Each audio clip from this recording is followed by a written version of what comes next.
ಅಷ್ಟು ಚೆನ್ನಾಗಿ ಬರಲ್ಲ ನನಗೆ. ಯಾಕೆಂದರೆ ಇಂಗ್ಲೀಷ್ನಲ್ಲೇ ಮಾತಾಡಿ ನನಗೆ ಆದರೂ ಪ್ರಯತ್ನ ಮಾಡ್ತೀನಿ. ಚೈತ್ರ ಕೇಳಿದ್ರು, ಮೇಡಮ್ ನೀವು ಮಾತಾಡಬೇಕು ಅಂತ.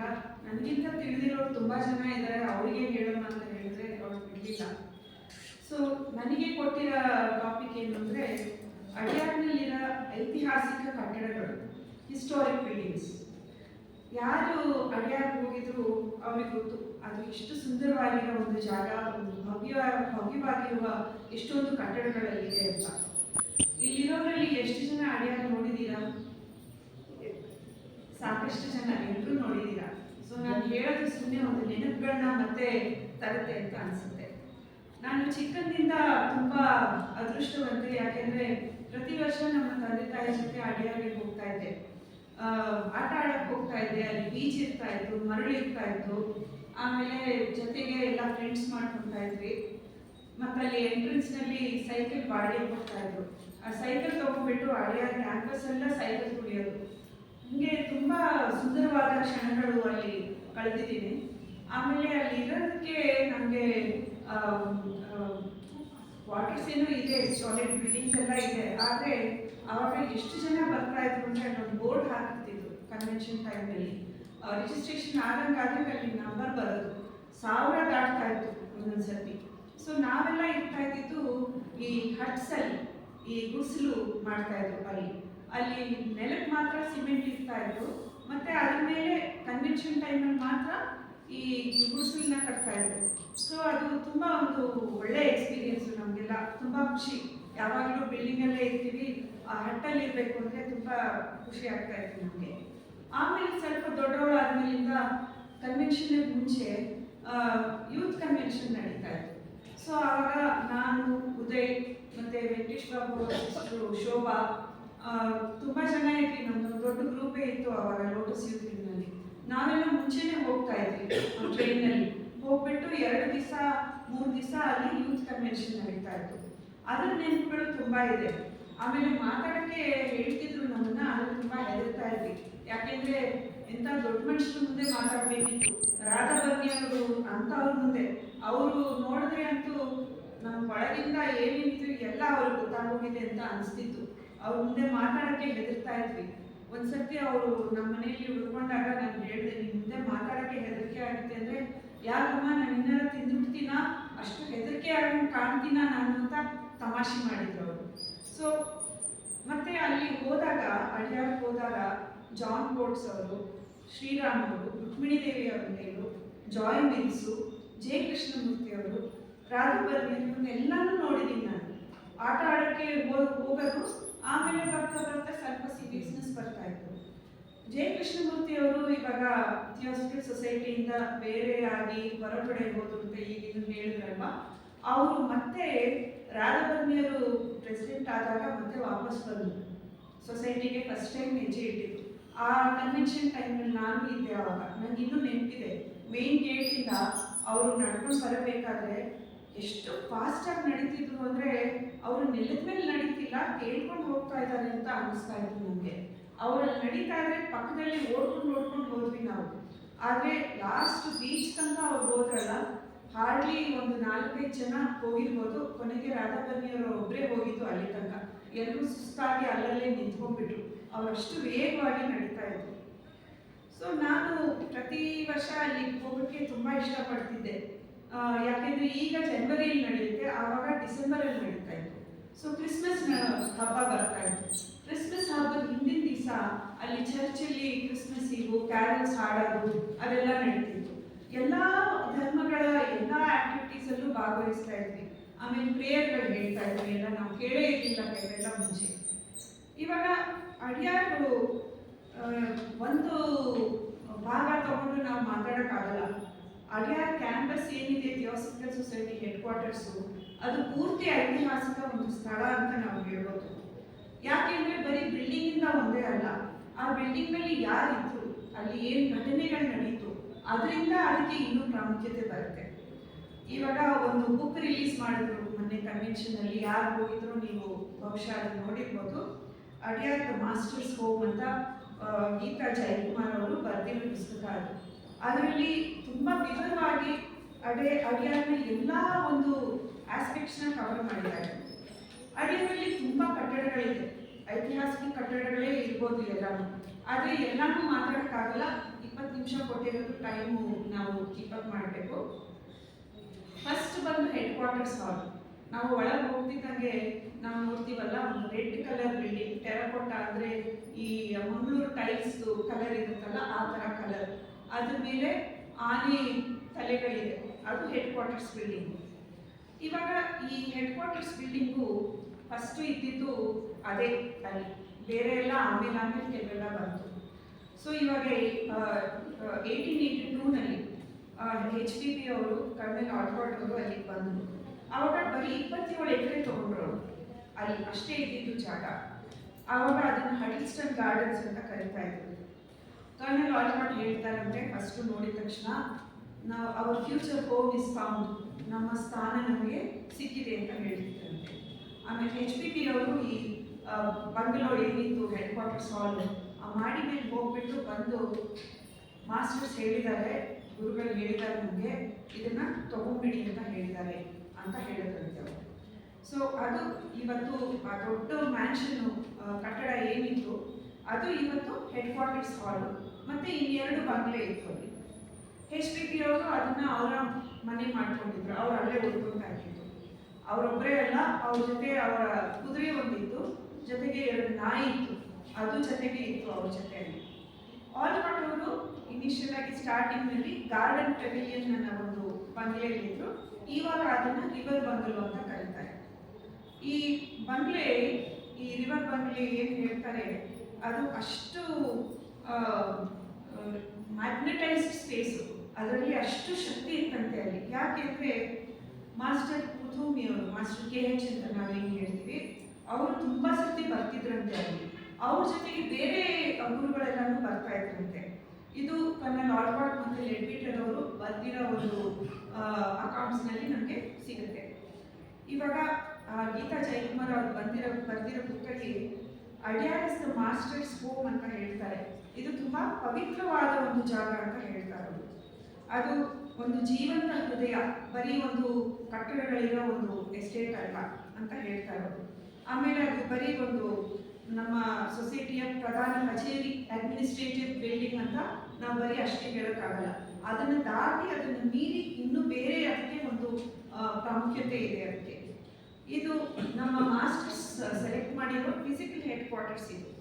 ಲೆಡ್ಬಿಟರ್ ಅವರು ಹೇಳ್ತಾರೆ 1931ನಲ್ಲಿ, ಇದು it is in the Sacred soil of India ಅಂತ ಹೇಳ್ತಾರೆ.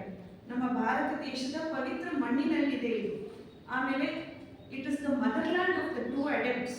ಇವಾಗ ಇಬ್ಬರು ಗುರುಗಳು ಯಾರು ಥಿಯೋಸಫಿಕ್ ಸೊಸೈಟಿ ಸ್ಟಾರ್ಟ್ ಮಾಡೋದಕ್ಕೆ ರೆಸ್ಪಾನ್ಸಿಬಲ್ ಆಗಿದ್ರು, ಅವರು ತಂಗಿರುವ ಅವ್ರ ತಾಯ್ನಾಡು ಇದು ಅಂತ ಹೇಳ್ತಾರೆ ಅವರು. ಮತ್ತೆ ಅವರು ಇನ್ನೊಂದು ಮಾತು ಹೇಳ್ತಾರೆ, ರಿಯಲ್ ಅಡಿಯಾರ್ ಇದೆ ಅಂತ. ಬರೀ ಅದು ಇನ್ನರ್ ಅಡಿಯಾರ್, ಆಂತರಿಕವಾಗಿರುವ ಒಂದು ಅಡಿಯಾರ್. ಈ ಮುಂಚೆ ಇಷ್ಟು ಮುಂಚೆ ಹೇಳಿದಂಗೆ ಅಡಿಯಾರು ನದಿ ಏನಿದೆ, ನದಿ ಹೋಗ್ಬಿಟ್ಟು ಸಮುದ್ರವನ್ನ ಸೇರುತ್ತೆ. ಅದು ಏನು, ಅದರ ಸಿಂಬಾಲಿಸಮ್ ಏನು ಅಂದರೆ ಆತ್ಮದ ಒಂದು ತೀರ್ಥಯಾತ್ರೆ, ದ ಸೋಲ್ಸ್ ಪಿಲಿಗ್ರಿಮೇಜ್ ಅಂತ ಏನು ಹೇಳ್ತೀವಿ, ಅದು ನಾನಾ ಒಂದು ಮೂಲಗಳಿಂದ ಬಂದು ಒಂದು ಯೂನಿವರ್ಸಲ್ ಸೋರ್ಸ್ಗೆ ಸೇರುತ್ತೆ. ಅದು ಅಷ್ಟು ಸಂಕೇತ, ಆ ಜಾಗ ನದಿ ಬಂದು ಸಮುದ್ರ ಸೇರೋದು ಅಷ್ಟು ಪವಿತ್ರವಾಗಿತ್ತು ಆ ಸಂಕೇತ. ಆಮೇಲೆ HPP ಅವರು ಈ ದೇವತೆಗಳ ಒಂದು ಸಹಾಯ ತಗೊಂಡ್ರಂತೆ ಈ ಜಾಗನ ಇನ್ನೂ ಎನರ್ಜೈಸ್ ಮಾಡೋಕ್ಕೆ, ಇನ್ನೂ ಅದಕ್ಕೆ ಶಕ್ತಿ ತುಂಬೋದಕ್ಕೆ. ಸೊ ಒಂದು ಹೈಯರ್ ಆಂಜಲಿಕ್ ಬೀಯಿಂಗ್ ಅಂತ ಹೇಳ್ತಾರೆ, ಒಂದು ಇನ್ನೂ ಮೇಲ್ಮಟ್ಟದ ಒಂದು ದೇವತೆಗಳು ಅವರು ಬಂದು ಈ ಅಡಿಯಾರ್ನಲ್ಲಿ ನಡೆಯುವ ಒಂದು ಆಧ್ಯಾತ್ಮಿಕ ಕೆಲಸ ಮತ್ತು ಈ ಒಂದು ದೊಡ್ಡ ಅದೃಶ್ಯ ಟೀಮ್ ಇತ್ತಂತೆ ಅಲ್ಲಿ. ಅವರೆಲ್ಲ ಸೇರಿಕೊಂಡು ಅಲ್ಲಿ ಕೆಲಸ ಮಾಡ್ತಿದ್ರಂತೆ. ಇನ್ಫ್ಯಾಕ್ಟ್ ಇವರು ವಿಜಯ ಕೃಷ್ಣಮೂರ್ತಿ ಅವರು, ಅವರಿಗೆಲ್ಲ ಕಾಣಿಸ್ತಿದ್ರಂತೆ ಅವರೆಲ್ಲ ಅಲ್ಲಿರೋದು. ಅದು ಸುಮ್ಮನೆ ಒಂದು ಜಾಗ ತಗೊಂಡು ಬಿಲ್ಡಿಂಗ್ ಕಟ್ಬಿಟ್ಟು ಹೆಡ್ ಕ್ವಾರ್ಟರ್ಸ್ ಆಗಲಿಲ್ಲ, ಅದಕ್ಕಿಂತ ಮೀರಿ ಇದೆ. ಅದಕ್ಕೆ ಅದು ಅಷ್ಟು ಹಿಸ್ಟಾರಿಕ್ಕು, ಅಷ್ಟು ಐತಿಹಾಸಿಕ ಅಂತ ಹೇಳ್ಬೋದು.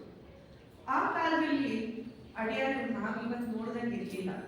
ಅಲ್ಲಿ ಎಲೆಕ್ಟ್ರಿಸಿಟಿ ಇರಲಿಲ್ಲ, ನೀರು ಕನೆಕ್ಷನ್ ಇರಲಿಲ್ಲ, ಏನೂ ಇರಲಿಲ್ಲ. ಅದೆಲ್ಲ ಆಮೇಲೆ ಬಂತು. ಆವಾಗ ಅವರು ಆಲ್ಬರ್ಟ್ ಅವರು HPP ಅವರು ಇದ್ದಾಗ ಮೊಂಬತ್ತಿ ಮತ್ತು ಆಯಿಲ್ ಲ್ಯಾಂಪ್ಸು ಅದನ್ನು ಇದನ್ನಿಟ್ಕೊಂಡು ಕೂತ್ಕೊಂಡು ಬರೀತಿದ್ರಂತೆ, ಎಲ್ಲ ಕೆಲಸ ಮಾಡ್ತಾ ಇದ್ರಂತೆ. ಈ ಹೆಡ್ ಕ್ವಾರ್ಟರ್ಸ್ ಬಿಲ್ಡಿಂಗ್ ಏನಂತೀವಿ ಅದು ಅಡಿಯಾರ್ನ ಒಂದು ಕೇಂದ್ರಿತ ಸ್ಥಳ, ಒಂದು hub and heart of Adyar ಅಂತ ಹೇಳ್ತಾರೆ. ಈಗ ಅದು ಅಧ್ಯಕ್ಷರ ಒಂದು ಆಫೀಸ್ ಇದೆ ಅಲ್ಲಿ. ಅದಕ್ಕೆ ಇನ್ನೊಂದು ರೂಮ್ ಸೇರಿಸಿದ್ರಂತೆ ಆವಾಗ ಅಲ್ಲಿ. ಅದನ್ನ ಮೋರಿಯಾಸ್ ರೂಮ್ ಅಂತ ಕರಿತಿದ್ರೆ, ಮಾಸ್ಟರ್ ಮೋರಿಯಾ ಅವರು. ಮತ್ತೆ ಅಕಲ್ಟ್ ರೂಮ್ ಅಂತಾನು ಕರಿತಿದ್ರಂತೆ. ಅಲ್ಲಿ ಒಂದು ಸ್ಪೆಷಲ್ ಕಬರ್ಡ್ ಇತ್ತಂತೆ, ಒಂದು ಬೀರು. ಆ ಬೀರು ಒಳಗೆ ಮಾಸ್ಟರ್ಸ್ ಫೋಟೋಸ್ ಇಟ್ಟಿದ್ರಂತೆ. ಆಮೇಲೆ ಒಂದು ಬೆಳ್ಳಿ ಒಂದು ಬೋಲ್ ಇಟ್ಟಿದ್ರಂತೆ ಅಲ್ಲಿ. ಅದು ಏನಂದ್ರೆ ಒಂದು ಆಸ್ಟ್ರಲ್ ಪೋಸ್ಟ್ ಆಫೀಸ್ ಅಂತೆ. ಇವಾಗ ಲೆಟರ್ಸ್ ಬರೆದು ಅಲ್ಲಿ ಇಡ್ತಿದ್ರಂತೆ, ಅದಕ್ಕೆ ರಿಪ್ಲೈ ಸೆಕೆಂಡ್ಸ್ ಅಲ್ಲೇ ಬಂದ್ಬಿಡ್ತಿತ್ತಂತೆ, ಇಲ್ಲ ದಿನಗಳಲ್ಲೇ ಬಂದ್ಬಿಡ್ತಿರುತ್ತೆ. ಅದು ಒಂದು ಕಮ್ಯುನಿಕೇಶನ್ ಸೆಂಟರ್ ಆಗಿತ್ತಂತೆ ಮಾಸ್ಟರ್ಸ್ಗೆ, ಮತ್ತೆ ಇಲ್ಲಿ ಕೆಲಸ ಮಾಡ್ತೀರಾ HPP ಅವರು, ಕನ್ನಡ ಆಲ್ಪಾಟ್ ಅವರಿಗೆ. ಇವತ್ತು ಆ ರೂಮ್ ಬಂದು ವೈಸ್ ಪ್ರೆಸಿಡೆಂಟ್ ಆಫೀಸ್ ಆಗಿದೆ. ಸೊ 1885ನಲ್ಲಿ HPP ಅವರು ಅಡಿಯಾರಿಂದ ಹೊರಟ್ರಂತೆ. ಆಮೇಲೆ ಕರ್ನಲ್ ಆಲ್ಪಾಟ್ ಅವ್ರಿಗೆ ಹೇಳಿದ್ರಂತೆ, ನಾನು ಬರೋ ತನಕ ನೀವು ಇಲ್ಲೇ ಇರಬೇಕು ಅಂತ. ಸೊ ಅವರು ಇಲ್ಲಿ ತುಂಬ ಚೇಂಜಸ್ ಮಾಡಿದ್ರಂತೆ. ಒಂದು ಕನ್ವೆನ್ಷನ್ಸ್ಗೆ ಅಂತ ಒಂದು ದೊಡ್ಡ ಹಾಲು ಆ್ಯಡ್ ಮಾಡಿದ್ರಂತೆ. ಮತ್ತೆ ಒಂದು ಹೊಸ ವಿಂಗ್ ಸೇರಿಸಿದ್ರಂತೆ ಲೈಬ್ರರಿಗೆ. ಇಲ್ಲಿ ಈ ಲೈಬ್ರರಿ ಹೇಗೆ ಬೆಳೀತು ಅಂದರೆ, ಅವರು ಮನೆ ಮನೆಗೆ, ಹಳ್ಳಿಗೆ ಹೋಗಿ ಈ ತಾಳಪತ್ರ, ಪಾಮ್ ಲೀಫ್ ಮ್ಯಾನ್ಯುಸ್ಕ್ರಿಪ್ಟ್ಸ್ ಅಂತ ಏನು ಹೇಳ್ತೀವಿ, ಬುಕ್ಗಳು, ನಮ್ಮ ಭಾರತ ದೇಶದ ಒಂದು ಏನ್ಷಿಯಂಟ್ ವಿಸ್ಡಮ್, ಅದನ್ನೆಲ್ಲ ಕಲೆಕ್ಟ್ ಮಾಡಿ ಇದನ್ನ ಇವತ್ತಿಗೂ ಅಲ್ಲಿ ಈ ಅಡಿಯಾರ್ ಲೈಬ್ರರಿಲಿ ಇವೆಲ್ಲ ಇದೆ ಅಲ್ಲಿ. ಸೊ ಅದು ಸುಮ್ಮನೆ ಬರಲಿಲ್ಲ, ಅವರು ಅಷ್ಟು ಶ್ರಮ ಪಟ್ಟು ಎಲ್ಲ ತಗೊಂಬಂದು ಅಲ್ಲಿ ಇಟ್ಟು ಪ್ರಿಸರ್ವ್ ಮಾಡಿದ್ದಾರೆ. ಸೊ ಅಲ್ಲಿ ಒಂದು ಟಿ ಶೇಪ್ ಹಾಲ್, ಇವತ್ತು ನಾವೇನು ಹಾಲ್ ನೋಡ್ತೀವಲ್ಲಿ ಆ ಹಾಲ್ ಇದೆ, ಮತ್ತೆ ವೆರಾಂಡಗಳು ಅದೆಲ್ಲ ಸೇರಿಸಿದ್ರಂತೆ. ಆಮೇಲೆ ಮೆಡ್ರಾಸ್ ಆರ್ಟ್ ಸ್ಕೂಲ್ನವರು ಆ ಆನೆ ತಲೆ ನಾವೇನು ನೋಡ್ತೀವಿ ಅದನ್ನ ಸೇರಿಸಿದ್ರು. ಪೇಂಟು, ಅದು ಕೆಂಪು ಕಲರ್ ಪೇಂಟ್ ಇದೆ ಅಲ್ಲಿ, ನಾವು ತುಳಸಿ ಕಟ್ಟೆಗೆಲ್ಲ ಹಾಕ್ತೀವಲ್ಲ ಆ ಕಲರ್ ಪೇಂಟ್ ಅದು. ಸೊ ಆ ಪೇಂಟು ಮಧ್ಯದಲ್ಲಿ ಅನಿಬೆಸೆಂಟ್ ಅವರ ಸೆಕ್ರೆಟರಿ ಮೇರಿ ರಜಾಕ್ ಅಂತ ಅವರು ಬೇರೆ ಕಲರ್ ಎಲ್ಲ ಪೇಂಟ್ ಮಾಡೋದಂತೆ. ಆದರೆ ಆ ಬಿಲ್ಡಿಂಗಿಗೆ ತಂದೆ ಆದ ಒಂದು ಮನಸ್ಸಿತ್ತು ಅಂತ ಹೇಳ್ತಾರೆ ಲೆಡ್ಬಿಟರ್ ಅವರು. ಅದು ಬರ್ತಾ ಬರ್ತಾ ಕಲರ್ ಎಲ್ಲ ಕಿತ್ಕೊಂಡು ಹೋಗಿ ಮತ್ತೆ ಆ ಕೆಂಪು ಕಲರೇ ಆಚೆ ಬಂದಂತೆ. ಸೊ ಅವ್ರು ಅದೇ ಕಲರ್ ಇರಬೇಕು ಅಂದ್ಬಿಟ್ಟು ಅದೇ ಕಲರು ಉಳಿಸ್ಕೊಂಡು ಬಂದಿದ್ದಾರೆ ಇವತ್ತಿನ ತನಕ. ಆಮೇಲಿಂದ ಅಲ್ಲಿ ಆಲ್ಪಾಟ್ ಅವರು ಇನ್ನೊಂದು ಏನು ಮಾಡಿದ್ರು ಅಂದರೆ, ಈ ಪ್ರತಿ 4 ಇಂಪಾರ್ಟೆಂಟ್ ಧರ್ಮಗಳು ಅದರ ದೇವತೆಗಳ ಒಂದು ಸ್ಟ್ಯಾಚ್ಯೂಸ್ನ ಇಟ್ಟಿರುತ್ತೆ. ಸೊ ಅಲ್ಲಿ ಇವತ್ತು ನಾವೇನು ನೋಡ್ತೀವಿ, Christ, Jesus Christ, Buddha, Krishna ಮತ್ತು ಝೋರಾಸ್ಟರ್ ಅವರ ಇದು ಸ್ಟ್ಯಾಚ್ಯೂಸ್ ನೋಡ್ತೀವಿ ಅಲ್ಲಿ. ಆಮೇಲೆ 1925ನಲ್ಲಿ ವೈಸ್ ಪ್ರೆಸಿಡೆಂಟ್ ಆಗಿದ್ದ ಚಿನ್ನರಾಜದಾಸ್ ಅವರು 18 ಧರ್ಮಗಳ ಚಿಹ್ನೆಗಳನ್ನು ಸೇರಿಸಿದ್ರಂತೆ ಅಲ್ಲಿ. ಅದರ ಜೊತೆಗೆ ಈ 3 ಮೇಸನ್ರಿ, ಮೆಸಾನಿಕ್ ಅಂತ ನಾವೇನು ಹೇಳ್ತೀವಿ, ಅದರ ಸಿಂಪಲ್ ಸ್ಕ್ವೇರ್, ಕಾಂಪಸ್ ಅದನ್ನು ಸೇರಿಸಿದ್ರಂತೆ. ಸೊ ಇವಾಗ ಅಲ್ಲಿ ಹೋಗಿ ನೋಡಿದ್ರೆ ಇವತ್ತೆಲ್ಲ ಅದೆಲ್ಲ ಅಲ್ಲಿದೆ. ಈ ಬಿಲ್ಡಿಂಗ್ ಯಾಕೆ ಇಷ್ಟು ಸ್ಪೆಷಲ್ ಅಂದರೆ, ಮಾಸ್ಟರ್ಸ್ ಎಲ್ಲ ತುಂಬ ಅಲ್ಲಿ ಬರ್ತಾ ಇದ್ರಂತೆ ಅಲ್ಲಿದ್ದಾಗ. ಅವರು ಲೆಡ್ಬಿಟರ್ ಹೇಳ್ತಾರೆ, ಮಾಸ್ಟರ್ KH ಅವರು ಫಿಸಿಕಲ್ ಫಾರ್ಮ್ನಲ್ಲಿ ಸ್ಥೂಲ ಶರೀರದಲ್ಲೇ ಬಂದು ಅಲ್ಲಿ 20 ನಿಮಿಷ ಅವ್ರನ್ನ ಮಾತಾಡಿದ್ದಾರಂತೆ. ಆಮೇಲೆ HPP ಅವರ ಆರೋಗ್ಯ ಬರ್ತಾ ಕ್ಷೀಣವಾಗ್ತಿರಬೇಕಾದ್ರೆ ಮಾಸ್ಟರ್ ಮೋರಿಯಾ ಅವರು ಬರ್ತಾರಂತೆ. ಅವ್ರು ಬಂದುಬಿಟ್ಟು ಅವ್ರನ್ನ ಮಾತಾಡಿದ ಮೇಲೆ ಇವ್ರು ಇವತ್ತು ನಾಳೆ ಹೊರಟೋಗ್ತಾರೆ ಅಂತ ಇದ್ದವರು ಎದ್ದು ಬಂದು ಕೆಲಸ ರೆಡಿ ಮಾಡಿ ಅಂತ ಎದುರ್ತಾರಂತೆ. ಅಷ್ಟು ಎನರ್ಜೈಸಿಂಗ್ ಆಗಿತ್ತಂತೆ ಅವರ ಶಕ್ತಿ, ಅವ್ರ ಪ್ರೆಸೆನ್ಸು. ಆನಿಬೆಸೆಂಟ್ ಅವರಿದ್ದಾಗೂ ತುಂಬ ಸರ್ತಿ ಬರ್ತಾರೆ ಅವರು. ಕರ್ನಲ್ ಆಲ್ಪಾಟ್ ಅವರು ಅವರ ಕೊನೆಯ ದಿನಗಳನ್ನ ಇದೇ ಹೆಡ್ ಕ್ವಾರ್ಟರ್ಸ್ ಹಾಲ್ನಲ್ಲೇ ಕಳೆದ್ರಂತೆ. ಆಮೇಲೆ ಅವ್ರು ತೀರ್ಕೊಳ್ಳೋ ಟೈಮಿಗೆ 4 ಜನ ಮಾಸ್ಟರ್ಸು ಬಂದ್ರಂತೆ. ಆಮೇಲೆ ಹೇಳಿದ್ರಂತೆ, ನಿನ್ನ ಕೆಲಸ ಇವಾಗ ಮುಗ್ದಿದೆ, ನೀನು ಮುಂದೆ ನಿನ್ನ ಪ್ರಯಾಣ ಜರುಗಿಸ್ಬೇಕು ಅಂತ. ಆವಾಗ ಆಲ್ಪಾಟ್ ಹೇಳ್ತಾರಂತೆ, ಆನಿಬೆಸೆಂಟ್ ಅವರು ಮತ್ತು ಲೆಡ್ಬಿಟರ್ ಅವ್ರನ್ನ ನೀವು ಮುಂದೆ ಕೆಲಸ ನಡೆಸ್ಕೊಂಡು ಹೋಗಬೇಕು ಅಂತ ಹೇಳ್ತಾರೆ. ಅವರು ಲೆಡ್ಬಿಟರ್ ಅವ್ರನ್ನ ಅಡಿಯಾರ್ ನದಿಯ ಒಂದು ತಟದ ಮೇಲೆ ಅಲ್ಲಿ ಅವರ ಕ್ರಿಮೇಷನ್ ಆಗುತ್ತೆ.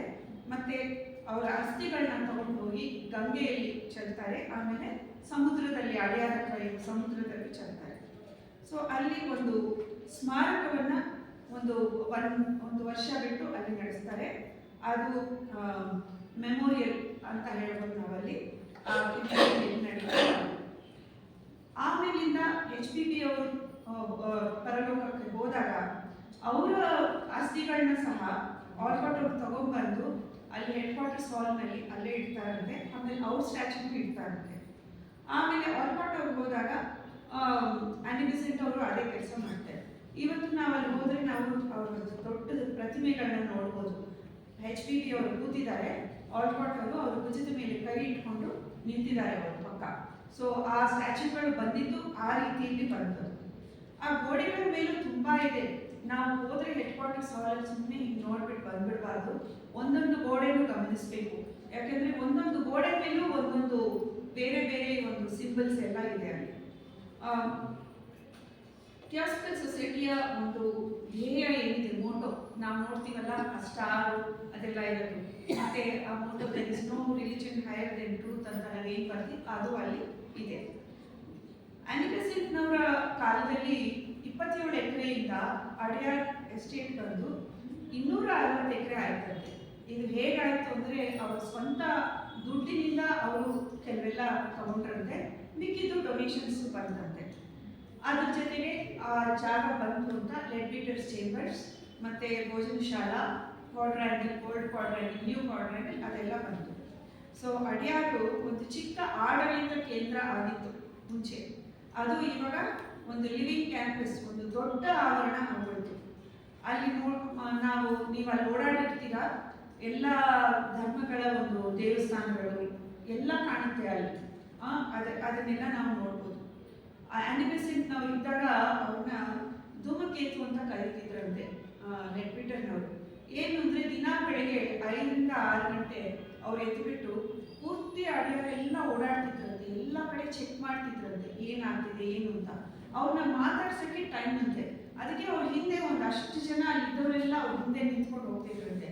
ಅದಕ್ಕೆ ಅವ್ರನ್ನ ಕಾಮೆಟ್ ವಿತ್ ಅ ಟೇಲ್, ಧೂಮಕೇತು ಅಂತ ಕರೀತಿದ್ರಂತೆ ಅವರು. ಅವ್ರ ಎಂಟ್ರೆನ್ಸ್ ಅವ್ರ ಆಫೀಸ್ ಮುಂದೆ ಒಂದು ಬೋರ್ಡ್ ಹಾಕಿದ್ರಂತೆ, work for Adyar the masters home ಅಂತ. ಅಡಿಯಾರಲ್ಲಿ ತುಂಬ ಒಂದು ಪರಿವರ್ತನಾ ಚಳುವಳಿಗಳು ನಡೀತು. ಒಂದು ಆಲ್ಕಾಟ್ ಸ್ಕೂಲ್ ಅದನ್ನು ಶುರು ಮಾಡಿದ್ರು. ಇಂಡಿಯನ್ ನ್ಯಾಷನಲ್ ಕಾಂಗ್ರೆಸ್, ನಮ್ಮ ಸ್ವಾತಂತ್ರ್ಯ ಹೋರಾಟದಲ್ಲಿ ಬಂದ ಇಂಡಿಯನ್ ನ್ಯಾಷನಲ್ ಕಾಂಗ್ರೆಸ್ ಅದು ಅಲ್ಲೇ ಶುರುವಾಗಿದ್ದು. ಆನಿ ಬೆಸೆಂಟ್ನವರ ಹೋಮ್ ರೂಲ್ ಮೂವ್ಮೆಂಟು ಅಲ್ಲೇ ಶುರುವಾಗಿದ್ದು. ಮತ್ತು ರವೀಂದ್ರನಾಥ್ ಟ್ಯಾಗೋರ್ ಅವರು ಬಂದರಂತೆ ಅಲ್ಲಿ ರಾಷ್ಟ್ರೀಯ ಶೈಕ್ಷಣಿಕ ವಿಷಯಗಳನ್ನೆಲ್ಲ ಮಾತಾಡಿದ್ರಂತೆ. ಮತ್ತು ರುಕ್ಮಿಣಿ ದೇವಿ ಅನುಪೇಲ ಅವರ ಕಲಾಕ್ಷೇತ್ರ, ಮತ್ತು ಯುವಕರಿಗೆ ಮತ್ತು ಸ್ಕೌಟ್ಸು, ಇದು ಪ್ರತಿಯೊಂದು ಅಧ್ಯಕ್ಷರು ಯಾರು ಬಂದರೂ ಆ ಟೈಮ್ನಲ್ಲಿ ಏನು ಕೊರತೆ ಇತ್ತೋ ಅದನ್ನು ಪೂರೈಸೋಕ್ಕೆ ಕೆಲಸ ಮಾಡಿದ್ರಂತೆ. ಅವ್ರ ಮನಸ್ಸಿಗೆ ಬಂದಂಗಲ್ಲ, ಅಲ್ಲಿ ಏನು ಬೇಕಾಗಿತ್ತೋ ಅದನ್ನು ಬೆಳೆಸಿದ್ರಂತೆ.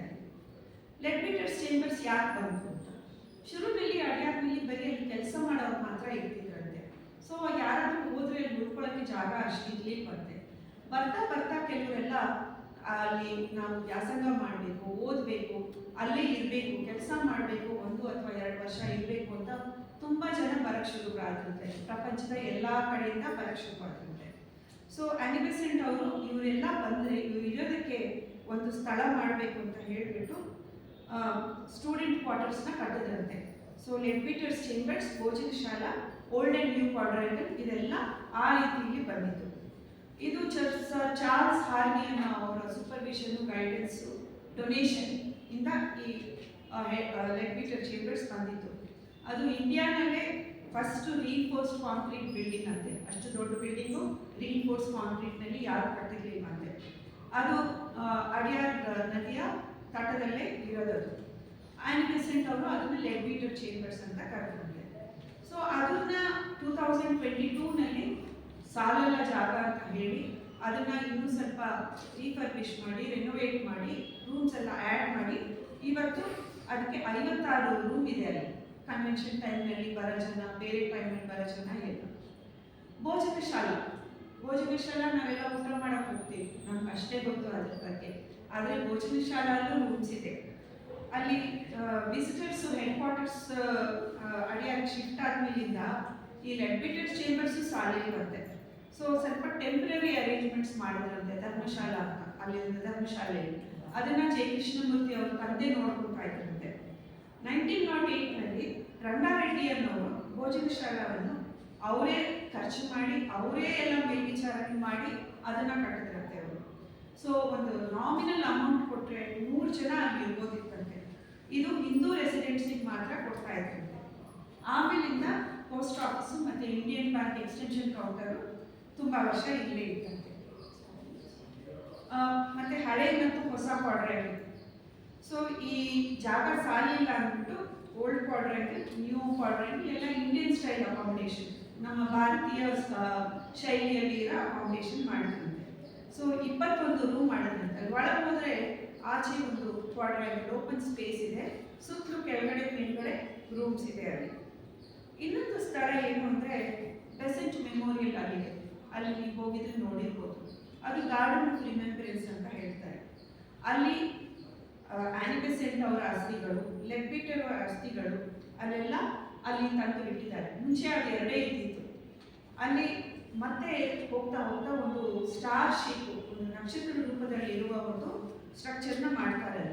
ಸೊ ಅದಾದಮೇಲೆ ಯಾವ ಪ್ರೆಸಿಡೆಂಟು ಅಲ್ಲಿ ತೀರ್ಕೊಂತಾರೋ ಅವರ ಅಸ್ಥಿಗಳನ್ನ ತಗೊಂಡು ಅಲ್ಲಿ ಇಟ್ಟಿದ್ದಾರೆ. ನನಗೆ ಇನ್ನೂ ನೆನಪಿದೆ, ನಾನು ಇನ್ನೂ ಚಿಕ್ಕವಳು, ಆವಾಗ ಜಾನ್ ಕೋಟ್ಸ್ ಅವರು ತೀರ್ಕೊಂಡು ಕನ್ವೆನ್ಷನ್ ಟೈಮ್ನಲ್ಲಿ. ಆವಾಗ ಮಾರನೇ ದಿವಸ ಅಲ್ಲೇ ಅವರ ಕ್ರಿಮೇಷನ್ ಮಾಡಿದ್ರು, ಮತ್ತು ಅವರ ಅಸ್ಥಿಗಳನ್ನ ತಗೊಂಡು ಮತ್ತೆ ಅಲ್ಲೇ ಇಟ್ಟರು. ಅದು ತುಂಬ ಒಂದು ನನಗೆ ಇವತ್ತಿಗೂ ಮರೆಯೋಕ್ಕಾಗಲ್ಲ ಹೆಂಗಿತ್ತು ಅಂತ. ಯಾಕೆಂದರೆ ಒಂದು ಸ್ವಲ್ಪ ದಿವಸದ ಮುಂಚೆ ನಮ್ಮ ಹತ್ರ ಎಲ್ಲ ಮಾತಾಡಿ ಅವ್ರಿಗೆ ತುಂಬ ಇಷ್ಟ, ಯಂಗ್ಸ್ಟರ್ಸ್ನ ಎಲ್ಲ ಮಾತಾಡ್ಸೋಕ್ಕೆ ಎಲ್ಲ ಮಾಡ್ತಿದ್ದವರು. ಅವ್ರು ಹೋಗ್ಬಿಟ್ರಲ್ಲ ಹಿಂಗೆ ಅಂತ ಒಂದು ಮನಸ್ಸಿಗೆ ತಾಗುವಂಥ ಒಂದು ಸಂದರ್ಭ. ಇನ್ನೊಂದು ಲಾಸ್ಟಿಗೆ ಇನ್ನೊಂದು ಹೇಳಬೇಕಂತಿದ್ದೀನಿ ಅಂದರೆ ಗ್ರೇಟ್ ಬ್ಯಾನಿಯನ್ ಟ್ರೀ. ಅಲ್ಲಿ ಆಲದ ಮರ ಏನಿದೆ, ಆಲದ ಮರ ಹುಟ್ಟುತ್ತಾ ಇತ್ತು, ಅದನ್ನು ಬುಡ ಸಮೇತ ತೆಗೆದು ಇನ್ನೊಂದು ಕಡೆಗೆ ಇಟ್ಟು ಅದನ್ನು ರಿವೈವ್ ಮಾಡಿ ಮತ್ತೆ ಇಟ್ಟಿದ್ದಾರೆ.